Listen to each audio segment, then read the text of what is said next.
નમસ્તે વિદ્યાર્થી મિત્રો, લાસ્ટ ટાઈમ ચેપ્ટર નંબર 5 સંકર સંખ્યાઓ અને દ્વિઘાત સમીકરણોમાં આપણે વર્ગમૂળ શોધવાનું જોયું હતું. દ્વિઘાત આપણે સંકર સંખ્યાનું વર્ગમૂળ કેવી રીતે શોધવું એના સૂત્રો જોયા હતા.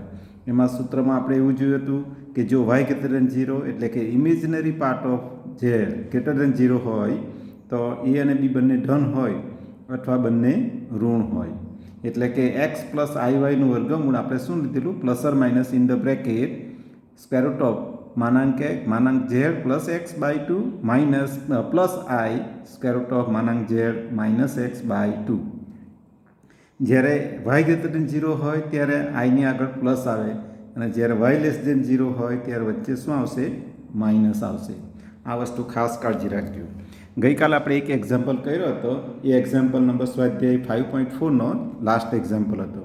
વિદ્યાર્થી મિત્રો, આજે આપણે સ્વાધ્યાય 5.4ના વર્ગમૂળ શોધવાના દાખલા જોઈએ. પરીક્ષામાં વર્ગમૂળ શોધવાનો દાખલો પરીક્ષામાં પૂછાય જ, એની ખાસ કાળજી રાખજો. કારણ કે વર્ગમૂળ સંકર સંખ્યાનું વર્ગમૂળ શોધવાનું ઓબ્જેક્ટિવ અથવા તો 2 માર્કનો કે 3 માર્કનો એક્ઝામ્પલ પરીક્ષામાં પૂછાય. ચાલો હવે આપણે જોઈએ એક્ઝામ્પલ નંબર 1. વિદ્યાર્થી મિત્રો, આવા જ્યારે દાખલા પૂછાય ત્યારે પ્રથમ તો શું કરવાનું, આપેલું સમીકરણ હોય તેને આપણે કોની સાથે સરખાવવાનું, એક્સ પ્લસ આઈવાય સાથે સરખાવવાનું. એટલે અહીં ઝેડ ઇક્વલ ટુ, અહીં આપણે શું લઈએ, ઝેડ ઇક્વલ ટુ, અહીં સંકર સંખ્યા ઝેડ ઇક્વલ ટુ -15 -8 આ આપેલું છે ને ઝેડ ઇક્વલ ટુ આપણે કોની સાથે સરખાવીએ, એક્સ ઇક્વલ ટુ આઈવાય સાથે સરખાવતા એટલે શું થશે, એક્સ ઇક્વલ ટુ -15 અને વાય ઇક્વલ ટુ શું થશે, વાય ઇક્વલ ટુ -8. -8 એટલે શું, આ તમારું real part of Z equal to -15 છે અને આ તમારું imaginary part of Z equal to -8 છે. Right, which is less than 0, જે ઋણ છે. એટલે સૂત્ર કયું આવશે, જો y લેસ ધેન 0 એટલે સૂત્ર કયું આવે, y લેસ ધેન 0 હોય તો વચ્ચે શું આવશે, માઇનસવાળો આવશે. ચાલો આટલું થયું. પછી આપણે શું શોધી કાઢીએ, માનાંક શોધી કાઢીએ. શું શોધી કાઢીએ, માનાંક z equal to square root of શું થશે, x square plus y square. એટલે this equal to we can write, આપણે શું લખી શકીએ, x equal to -15 whole square plus y equal to -8 whole square. ચાલો એ શોધીએ એટલે શું થવાનું, this equal to square root of 15 square equal to 225 plus 8 square એટલે 64. એટલે શું થશે, ધીસ ઇક્વલ ટુ શું થશે, સ્ક્વેર રૂટ ઓફ 289, 5 ને 4 9 અને 6 ને 2 8 289 થશે. 289 અને 289નું વર્ગમૂળ કેટલું થશે, 17. This equal two 17. રાઈટ, એટલે આ તમારો માનાંક ઝેડ આવ્યો. હવે આપણે શું લખીશું, વાય લેસ ધેન 0 છે, વાય લેસ ધેન 0, આ લેસ ધેન 0 એટલે ઇમેજનરી પાર્ટ ઓફ 0 છે. એટલે સૂત્ર કયું આવશે કે ઝેડ ઇક્વલ ટુ -15 -8i ના વર્ગમૂળ બરાબર શું થશે, અહીંયા શું થશે, plus or minus, this equal plus or minus વર્ગમૂળમાં ઝેડ પ્લસ એક્સ બાય 2.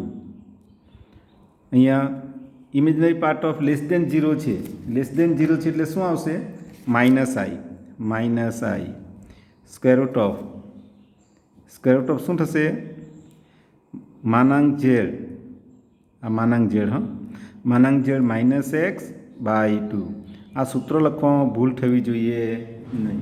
સૂત્ર લખવામાં જો ભૂલ થશો તો તમારો જવાબ ખોટો જ આવશે. એટલે સૂત્ર લખવામાં ભૂલ થવી જોઈએ નહીં. ચાલો, this equal to plus or minus in the bracket square root of मानांक z equal to 17 plus x equal to -15 by 2 minus i square root of मानांक z equal to 17 minus x आ प्लस एक्स ने आ minus x -15 by 2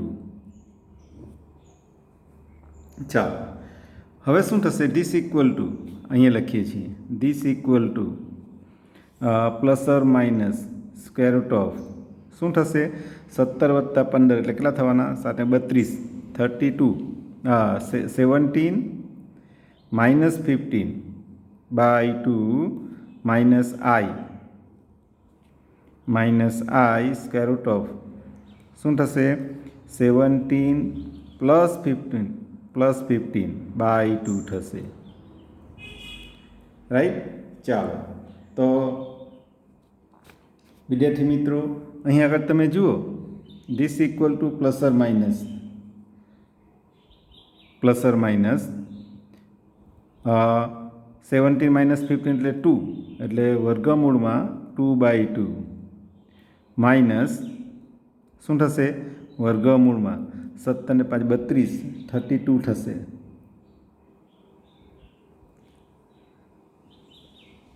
32/2 right.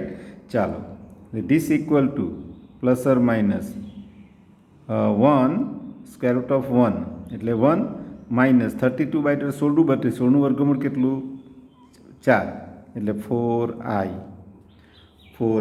विद्यार्थी मित्रों अहीं आगळ तमे जुओ पेलू प्लस लઈએ तो 1 - 4i आवशे पेलू प्लस लઈએ तो शुं थवानुं अहीं जुओ एटले पेलू प्लस लઈએ तो 1 - 4i अने बीजुं कयुं थवानुं अने माइनस लઈએ तो -1 minus into minus plus 4i आ बे वर्गमूळ थशे एटले आपणे एम लखी सकीए अहीं आगळ के -15 - 8i ना वर्गमूळ क्या थशे 1 - 4i अने बीजुं कयुं अने -1 + 4i थशे आ तमारो आंसर थयो। आ खास काळजी राखजो विद्यार्थी मित्रों आ रीतनो परीक्षा में एक दाखलो पूछाय सिमिलरली बीजो example left for your homework HW आपू छूँ बीजो example left for your homework विद्यार्थी मित्रों चौथो अने पांचमो छठो एक्जाम्पल तो आपणे करेलो छे 6 एक्जाम्पल वी हेव डन पण चौथो अने पांचमामांथी आपणे पांचमो एक्जाम्पल करीए। पांचमो एक्जाम्पल में शुं आपेलुं छे आई आपेलुं छे शुं आपेलुं छे आई एटले एना पर संकर संख्या स्वरूप में लखी शकाय। चलो जुओ एक्जाम्पल नंबर 5 1 विद्यार्थी मित्रों आज एक्जाम्पल कर्यो एमां 4-5 स्टेप तमारे याद राखवाना। पहली बात तो ये वर्गमूळ तमे आ छे एने तमारे x + i वटे सरखावाना एमां x मळी जाय वास्तविक भाग अने काल्पनिक भाग मळी जाय। आ काल्पनिक भाग वास्तविक भाग केवा छे जोवानुं धन छे के ऋण छे। जो ऋण होय तो अहींया माइनसनुं चिन्ह आवे जो आज धन होय तो अहींया प्लसनुं चिन्ह आवशे वच्चे प्लसनुं चिन्ह आवशे। आ वस्तुनी खास काळजी राखवानी नहीं तो सिली मिस्टेक थशे। आ तमे रियल पार्ट अने इमेजनरी पार्ट शोधी काढो एटले के वास्तविक भाग अने काल्पनिक भाग शोधी काढ्या पछी मानांक जेड शोधी काढो। मानांक जेड शोधवानो एक्स अने वाय नी किंमत ज मूकवानी छे एटले बहु सिम्पल छे। एटले आ बीजुं स्टेप थयुं। तीजुं स्टेप आ जे छे एना वर्गमूळ तमने सूत्र लखता आवडવું જોઈએ। तीजुं स्टेपमां वर्गमूळ शोधવાનું सूत्र लखो जो अहींया इमेजनरी पार्ट ऑफ जेड एटले वाय ए लेस देन 0 छे एटले जेडना वर्गमूळ केवा थवाना प्लस और माइनस वर्गमूळमां मानांक स्क्वेर रूट ऑफ मानांक में z + x/2 minus I square root of मानांक z x - 2 लेस देन 0 तो अहीं माइनस आए ग्रेटर देन 0 तो प्लस आए। खास काळजी राखजो અને બહાર પ્લસ ઓર માઇનસ લખવાની ભૂલ થવી જોઈએ નહીં. આનું તમે માનાંક ઝેડની કિંમત મૂકો 17 અને એક્સ તો આપણો છે જ -15 અહીં લખો માઇનસ હોય તો you have to write in the bracket, હંમેશા કૌંસમાં લખવાની હેબિટ પાડો. By 2 minus i square root of માનાંક ઝેડ -15 બાય 2, રાઈટ. ચાલો હવે સાદુરૂપ આપો તો plus or minus in the bracket square root of 17 -15 plus into -15 by 2 minus i square root of 17 plus 15 એટલે 32 બાય 2 થશે.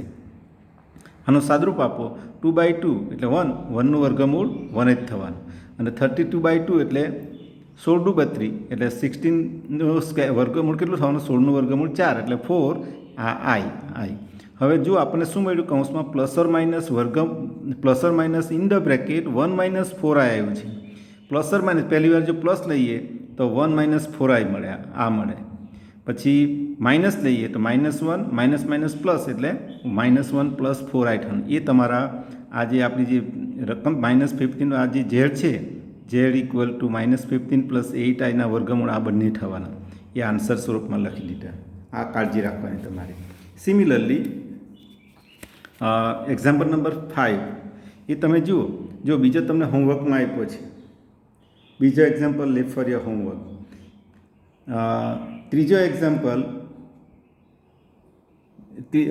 પહેલો બીજો ત્રીજો અને ચોથો તમને આ હોમવર્કમાં, ચોથો ને પાંચમામાંથી હું પાંચમો કરું છું. ત્રીજો અને ચોથો લેફ્ટ ફોર યોર હોમવર્ક.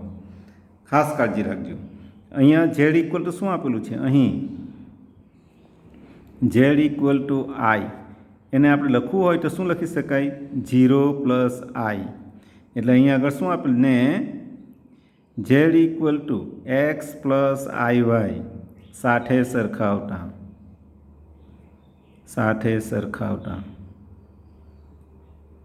એની સાથે સરખાવીએ તો શું થવાનું? x ઇક્વલ ટુ 0 અને y equal to 1 1 > 0. That means imaginary part of greater than 0. વિદ્યાર્થી મિત્રો, આ આપણું થયું વાસ્તવિક ભાગ અને કાલ્પનિક ભાગ. બે સુધી કર્યા. પછી આપણે માનાંક ઝેડ શોધવાનો છે. માનાંક ઝેડ ઇક્વલ ટુ આપણું સૂત્ર છે √x² + y². એટલે શું થવાનું? સ્ક્વેર રૂટ ઓફ શું થશે? ખાસ કાળજી રાખજો. સ્ક્વેર રૂટ ઓફ શું થશે? Square root of 1² 0² + y equal to 1 1². એટલે શું થવાનું? સ્ક્વેર રૂટ ઓફ 0 + 1 એટલે શું થવાનું? Square root of 1 equal to 1. માનાંક ઝેડ ઇક્વલ ટુ 1, રાઈટ. હવે આપણે શું કરીએ છીએ? હવે Z equal two 0 + i 1i ના વર્ગમૂળ શું થવાનું? વર્ગમૂળ equal to plus or minus કૌંસમાં વર્ગમૂળમાં માનાંક ઝેડ પ્લસ x બાય 2. અહીંયા શું આવશે? પ્લસ આવશે, plus i square root of માનાંક ઝેડ માઇનસ x બાય 2. વિદ્યાર્થી મિત્રો, અહીંયા ખાસ કાળજી રાખજો. અહીંયા એક્સને બદલે રિયલ પાર્ટ ઓફ ઝેડ એમ લખી શકાય. પ્લસ ઓર માઇનસ વર્ગમૂળમાં સ્ક્વેર રૂટ ઓફ શું થવાનું? 1 plus real part of Z એટલે 0 બાય 2 પ્લસ i. અહીંયા શું થશે? 1 - 0 બાય 2, રાઈટ. ચાલો તો આપણે શું કહી શકીએ? This equal to plus or minus અહીંયા શું થવાનું? સ્ક્વેર રૂટ ઓફ 1/2 એટલે 1નું વર્ગમૂળ 1 અને 1/√2 થવાનું. 2નું વર્ગમૂળ નીકળે નહીં. પ્લસ i ઇન્ટુ આ શું થવાનું? 1/√2, રાઈટ. ચાલો 1/√2 બંને મારે કોમન નીકળશે એટલે પ્લસ ઓર માઇનસ 1/√2 કૌંસમાં શું આવશે? 1 +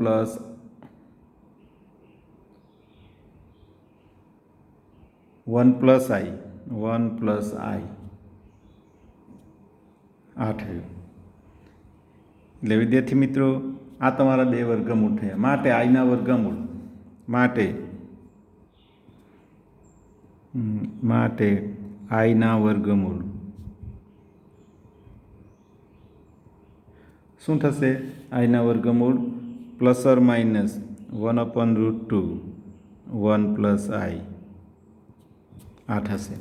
વિદ્યાર્થી મિત્રો, આને આમ પણ લખી શકાય પ્લસ 1/√2 1 પ્લસ આઈ અને બીજું માઇનસ 1/√2 1 પ્લસ આઈ એમ પણ લખી શકાય. એટલે આ થયો તમારો આ બીજો એક્ઝામ્પલ. બીજી રીત છે, બીજી રીત ઘણી લાંબી છે, એટલે આ ટૂંકી રીત બહુ સરળ છે, જેને દ્વારા આપણે કરી શકીએ. એ જ રીતે આપણે માઇનસ આઈનું વર્ગમૂળ પણ શોધી શકીએ. ચોથો એક્ઝામ્પલ છે તે. ચોથો એક્ઝામ્પલ એ માઇનસ આઈ છે. માઇનસ આઈમાં શું થશે? અહીંયા જે ચિહ્ન માઇનસ આવશે, અહીંયા ચિહ્ન જવાબમાં શું આવશે? માઇનસ આવશે, કારણ કે અહીંયા વાય લેસ દેન 0 થશે એટલે અહીંયા માઇનસ આવશે. એ ખાસ કાળજી રાખજો. એટલે અહીંયા માઇનસ આવશે. બંને પ્રોસેસ એકદમ સરખી છે, ફક્ત ચિહ્ન બદલવાનું તે વાય ઇક્વલ ટુ -1 આવશે, લેસ દેન 0 થાય એટલે આ ચિહ્ન સૂત્ર બદલાઈ જશે. ઓકે વિદ્યાર્થી મિત્રો, નેક્સ્ટ લેક્ચરમાં સ્વાધ્યાય 5 જોઈએ.